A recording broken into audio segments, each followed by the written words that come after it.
Hi friends, ఎలా ఉన్నారు? బాగున్నారా? Welcome to my channel. ఏంటా ప్రయాణాల మీద ప్రయాణాలు చేస్తూ ఉన్నాను అనుకుంటున్నారా? మా ఇంటి ఇలవేల్పు రేణుకా ఎల్లమ్మ తల్లి కొలుపులు 3 రోజులు చేస్తాము.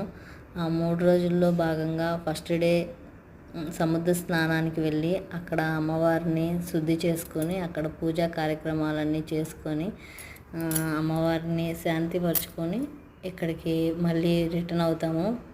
రిటర్న్ అయిన తర్వాత ఊరి పొలిమేర దగ్గర కొన్ని పూజలు చేశారు. మేము పొలిమేర దగ్గరికి వచ్చేసరికి నైట్ 7 గంటల ఆ టైంలో వచ్చేసాము. అక్కడికి నుంచి వచ్చిన తర్వాత సంబరాలు చేసుకుంటూ గుడి దగ్గరికి వెళ్ళే టైంలో పిల్లలు బాగా ఎంటర్టైన్మెంట్ చేశారు. ఆ సంబరాల్లో చిన్నపిల్లలైనా చాలా చక్కగా డ్యాన్స్ చేస్తున్నారు. చాలా చాలా బాగుంది. మేము అక్కడ సముద్ర స్నానంలో అమ్మవారిని శుద్ధి చేసుకొని బయలుదేరి వచ్చే టైంలో మేము అక్కడ మధ్యలో ఆగి నేరేడుకాయ చెట్లు ఉన్నాయి, అవి కోసుకుంటూ పెద్దవాళ్ళం కూడా చిన్నపిల్లలం అయిపోయాము. అంత దారుణంగా ఎంజాయ్ చేసాము. చాలా చాలా బాగుంది.